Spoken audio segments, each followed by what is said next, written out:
Uh, let's just mix in some Grendelwood into this potion. It should help alleviate their fever. I might need to add some pumpernickel if they get too hot, though. And... Oh, you're awake. Thank goodness you are conscious. I was a bit nervous that you wouldn't be up anytime soon. Are you feeling okay? You fainted during your class period, and you are running quite the fever. You must have fainted due to it. I'm the nurse assistant here, so I'm here to help out until she comes back. I hope you find my care suitable to your needs. Here, can you please say, ah, for me? I need to check your throat and retake your temperature so I can adjust my potion. Now, say ah. Ah. Okay, your throat has slight inflammation. Nothing a bit of Dohal can't fix. Dohal can help your throat feel a bit better, not to mention it smells really nice. I'll make sure to add just a smidge since your inflammation is not too severe. Now, can you please keep this thermometer underneath your tongue? I'll just, keep an eye on the potion until your temperature is done. Oh, wait, even are my manners? I'm so forgetful. My name is Sophie, and it's my utmost pleasure to meet you. I have been a nursing assistant for 2 years now, and I occasionally still study in school. The main nurse usually treats patients, but she told me to handle you this time. She has some things to do at the moment, so I will be treating you. Thank you for understanding of this situation. Your illness is not too severe, so I'm able to treat it. I think you might just have a common cold, not to mention that fever. Well, the fever part is really, really easy to treat. Which is great news. I just love seeing the cauldron boil. It's such a lovely sight to see different ingredients reacting from one another to create the medication that you will be taking. My favorite medicine to make is things to treat insomnia. The liquids turns into such beautiful hues from red to magenta to a nice gentle lavender. It always has such a calming scent. Even I can't help but to feel sleepy just by smelling it. The oddest potion I had to boil was one to treat a sprained ankle. It was so reactive. I can't make potions for broken bones yet, but I'm hoping one day I can be as smart as the nurse here. She's very kind, and I really aspire to be like her. When I'm not in study, she's usually tutoring me or treating other patients. Other than your fever and cough, are you experiencing any other symptoms? If it's anything I can treat, I'll be sure to. As the potion boils, would you mind if I delve into a spot of small talk? If you'd like to, of course. No pressure if you don't want to. I just personally dislike silence or lack of conversation sometimes, so I tend to overcompensate with my conversational topics. I can easily switch topics to things like potion making, to foods, to life, in a blink of an eye. I apologize if that is unsuitable for you. I promise that I'll be out of your hair once the potion is finished. What do you think your best subject is in your studies? That subject was always fun when I was studying it. My favorite classes are mythology research, herbology, or potion making. My all-time favorite out of those three, well, that's a hard decision. Probably mythology research because I love finding out about unique creatures you might not see at first glance. Like, did you know that Phaedra could be considered as dragons and fairies? They have similar appearances to both, but unlike most dragons, Phaedra are harmless for the most part. Phaedra are not necessarily dragons or fairies. There are some dangerous breeds, but those can be quite uncommon. And some can even breathe noxious fumes. Not to mention in some types of mythology, fairies are called fairies because they are unexplainable entities with power beyond mortal imagination and...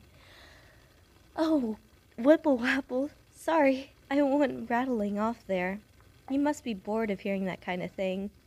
I know school and lessons can get quite repetitive with time. I did not mean to contribute. I'm just passionate about that sort of thing, so I was kinda nerding out a bit there. Back to a normal conversation. Let's think. What could I ask you? Oh, I have a good idea. Is there anything in particular you are bad at study-wise? Everyone has one subject they dread going to. I'm sure many people will say it's most classes, though. A joke, a joke. Anyways, what is your worst subject? My worst subject was ancient wizardry history. And I did occasionally struggle with math. I never was the biggest fan of history, but I definitely understand the importance of it. It just never stuck with me like potion making and so forth. I can perfectly understand the subject you struggle with. It happens. There's always that one flaw or thing wizards can't do as good as others. It's just part of being who you are. If everyone was good at everything with nothing they particularly succeeded in, like no preferences, wouldn't the world seem bland? With variety brings a lot more to the table. With wizards coming together with different interests, you get a more diverse and unique world. To have likes gives one personality, sets them apart from the others. Like for me, my favorite ingredient to soothe and steady sleep potions is mint. It's simple, but extremely effective. If someone wants mint, I usually keep it in the mix, but if someone recommends not, then I take it out. But anytime I struggle to sleep, I just sit down with some mint tea to decompress. Just thinking of it makes me feel calm. It's so nice to just sit and relax after a long day. Oh, shooples, I can't believe I did that again. I went off talking about myself.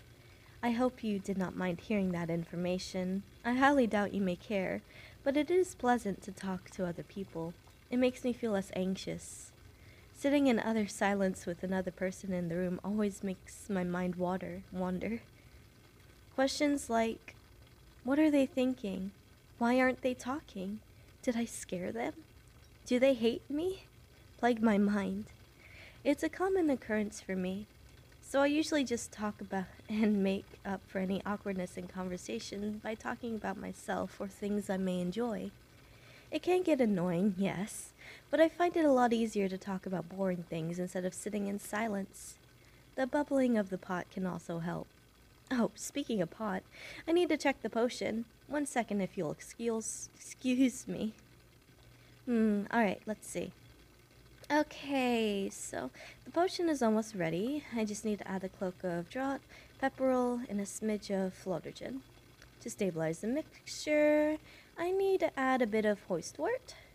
That should help with your headache as well. I'll make sure your fever... Let's see how high your temperature is right now.